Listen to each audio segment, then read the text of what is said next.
दोस्तों एक बार फिर से कुछ बहुत ही यूजफुल टिप्स आपके साथ शेयर कर रही हूँ जो हमेशा की तरह आपको बहुत ज़्यादा पसंद आएंगे।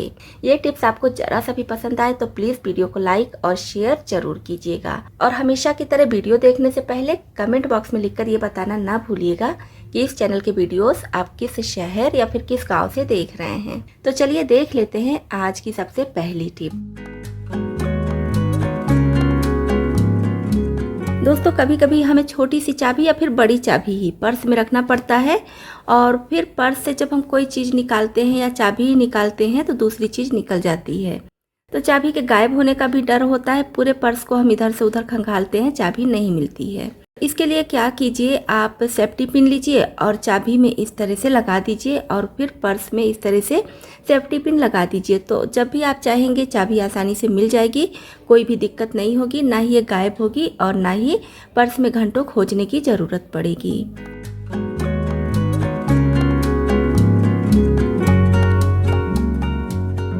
दोस्तों एलोवेरा का यूज हम सभी करते हैं। एलोवेरा का छिलका उतारने के लिए कुछ लोग ऐसे डायरेक्ट ही इसका छिलका उतारने लगते हैं, तो ऐसा बिल्कुल नहीं कीजिए। क्या कीजिए, पहले इसके दोनों किनारी को इस तरह से कट करके निकाल दीजिए, क्योंकि इसमें जो पीला वाला भाग होता है ना, ये काफ़ी ज़्यादा नुकसान करता है। तो इसको कट करके पहले आप निकाल दीजिए। इससे कांटे वाला भाग भी निकल जाएगा, पीला भाग भी निकल जाएगा। और फिर इसके एक साइड के छिलके को इस तरह से बिल्कुल पतला उतार दीजिए। फिर यहाँ पर मिल जाएगा एलोवेरा का जेल। इसको निकालने का वैसे तो कई सारा टिप आपके साथ शेयर की हूँ, एक टिप और शेयर कर रही हूँ। कभी कभी थोड़े से एलोवेरा जेल की ज़रूरत होती है, हम मिक्सी का यूज नहीं करना चाहते हैं या फिर लाइट वगैरह नहीं होती है, तो उस समय आप लीजिए ग्रेटर और ग्रेटर पर इस तरह से रख के सारे एलोवेरा का जेल निकाल लीजिए।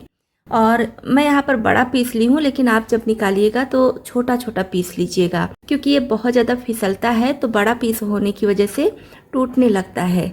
तो जब आप छोटा छोटा पीस करेंगे तो टूटेगा नहीं, आसानी से पल्प निकल जाएगा। वैसे आप चाहे तो बड़ा पीस भी लेकर निकाल सकते हैं, जैसे मैं निकाली हूँ। ये काफ़ी ज़्यादा लसलसा होता है तो थोड़ी सी दिक्कत होती है, लेकिन बहुत जल्दी से जेल निकल जाता है, जैसा कि आप देख पा रहे होंगे। इस तरह से निकालेंगे तो ना तो इसको पीसने की ज़रूरत पड़ेगी, ना ही मैश करने की, और एकदम स्मूथ जेल आपको मिल जाएगा, जैसा कि आप देख पा रहे होंगे। फिर आप इसका कोई भी यूज कीजिए, इसमें किसी भी तरह का लम्स वगैरह होने का डर नहीं होता है।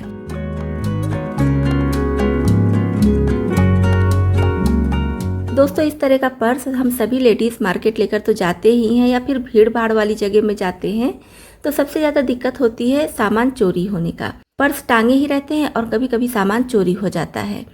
तो क्या कीजिए, चेन का जो रनर होता है इस तरह से इसमें फंसा दीजिए। 1 2 3 कितना भी चेन वाला पर्स है उसको आप आसानी से इसमें फंसा सकते हैं।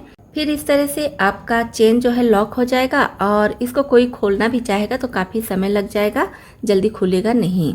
तो इस तरह से आप अपने सामान को सेफ रख सकते हैं।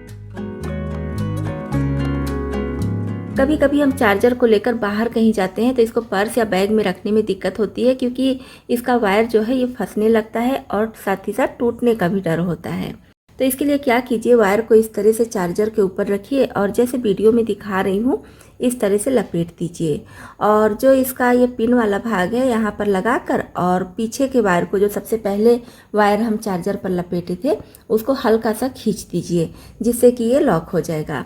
इस तरह से जब आप चार्जर को रखेंगे तो कम जगह में ये चार्जर आ जाएगा और इसके वायर के फंसने का या फिर टूटने का डर नहीं होगा। इस तरह से पैकेट वाले मसाले हो गए या फिर किचन या घर में यूज होने वाले कोई भी पैकेट वाली चीज़ों को हम कट करते हैं और थोड़े से सामान की हमें ज़रूरत होती है, फिर इसको रखने में काफ़ी दिक्कत होती है। अगर हम पाउच को ऐसे ही रख देते हैं तो जो सामान इसमें है वो सिल जाता है और फिर इसका यूज हम अच्छे से नहीं कर पाते हैं। तो इसके लिए वैसे तो कई सारी टिप आपके साथ शेयर की हूँ कि इसको लॉक किस तरह से करना है। आज की टिप बहुत आसान है, आप किचन में खड़े खड़े इसको लॉक कर सकते हैं। तो इसके लिए जैसे कि आप किचन में खाना बनाते ही हैं, गैस चूल्हा जल रहा है तो उस पर एक चम्मच रख दीजिए गर्म होने के लिए, और जहाँ से आप कट किए हैं वहाँ पर इस तरह से न्यूज़पेपर लगा दीजिए और फिर चम्मच से हल्का सा इसको प्रेस कर दीजिए। ध्यान रखिए चम्मच बहुत ज़्यादा गर्म नहीं होना चाहिए, अगर चम्मच बहुत ज़्यादा गर्म होगा तो पॉलीथीन मेल्ट हो जाएगी। तो बस गरम चम्मच से इस तरह से प्रेस कर दीजिए और जो भी पाउच आप ओपन किए हैं बहुत अच्छे से सील हो जाएगा, जैसा वीडियो में देख पा रहे होंगे।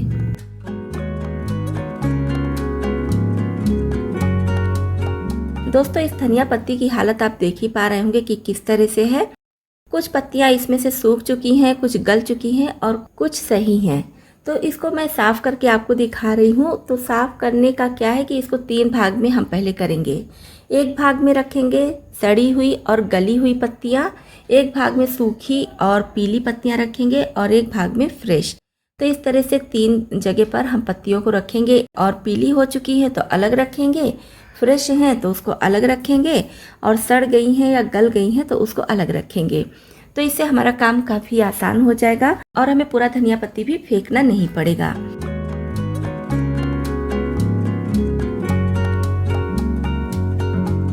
तो यहाँ पर देखिए 3 जगह इस धनिया पत्ती को मैं रख दी हूँ। तो सबसे पहले ये जो फ्रेश है, जो हरे रंग का है, इसको हम स्टोर करेंगे।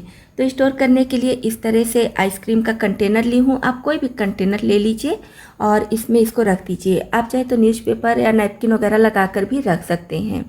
फिर इस कंटेनर को हम रख देंगे फ्रिज में। तो जब भी यूज करना होगा निकालेंगे और यूज करेंगे। अब ये जो सड़ी गली पत्तियां हैं ये पूरी तरह से बेकार हो चुकी हैं, तो इसको हम फेंक देंगे। अब यहाँ पर ये पीली और सूखी हुई पत्तियां हैं, तो इसको हम अच्छी तरह से धुल लेंगे और 5 मिनट के लिए इसी तरह से छोड़ देंगे। तो जो सूखी हुई पत्तियां हैं वो खिल जाएंगी और फिर से फ्रेश हो जाएंगी। जो पीली है वो तो पीली रहेंगी लेकिन सूखी हुई फ्रेश हो जाएंगी।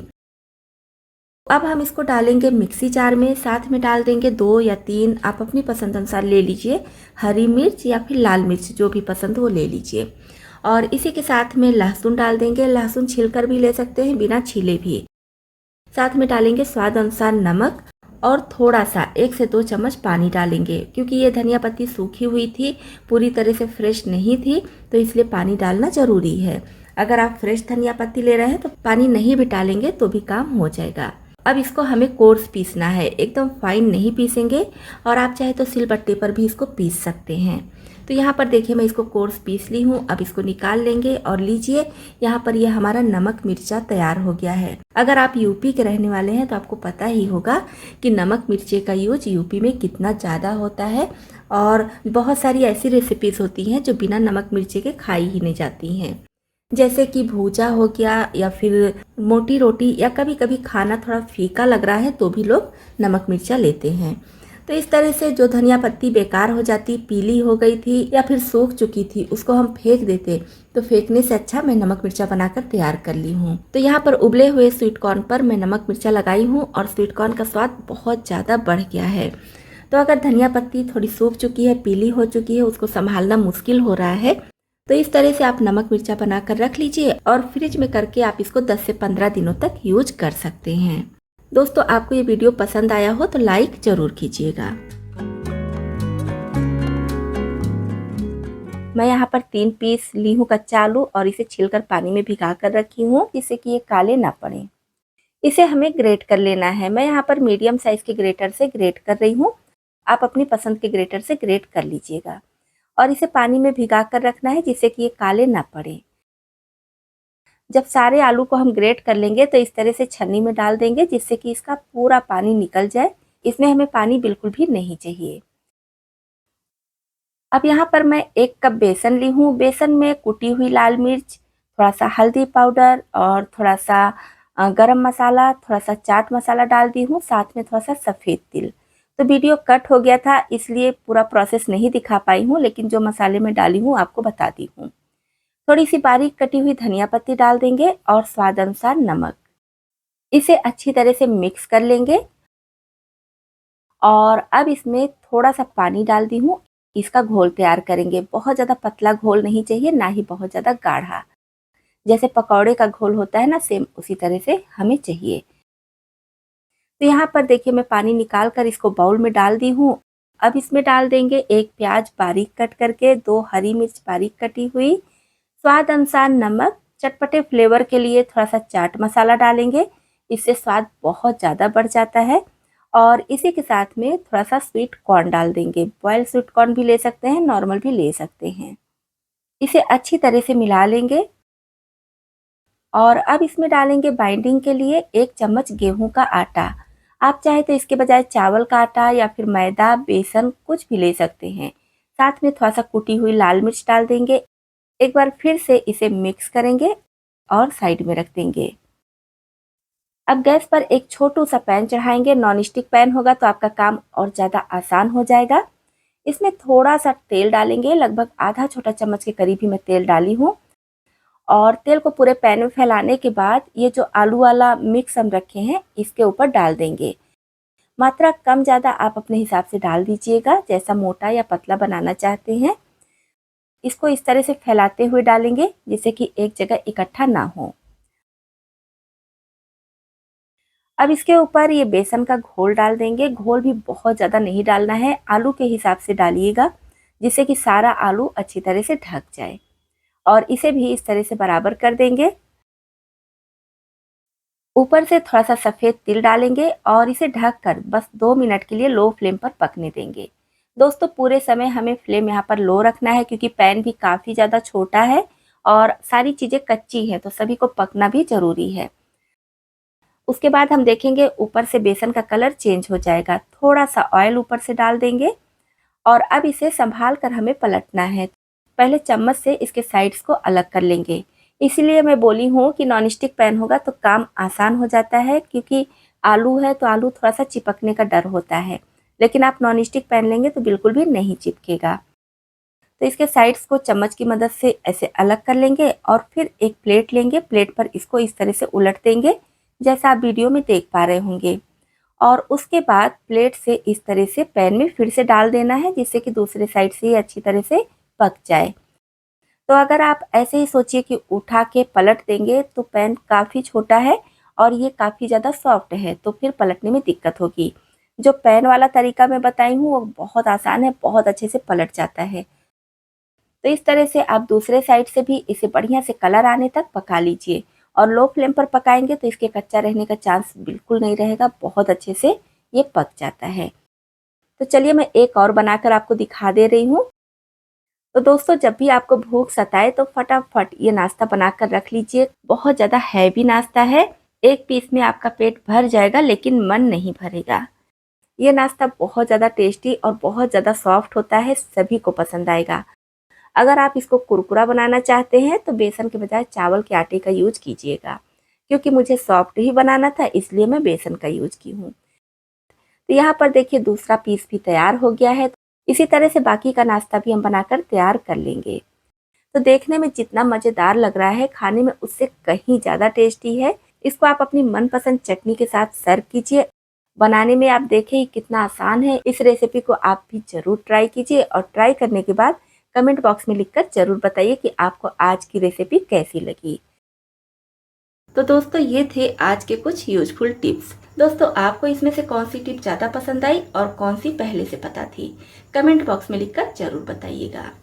वीडियो पसंद आया हो तो लाइक और शेयर कीजिएगा। चैनल पर पहली बार आए हैं और हमारी यूट्यूब फैमिली में शामिल होना चाहते हैं तो इस चैनल को सब्सक्राइब भी कर लीजिएगा।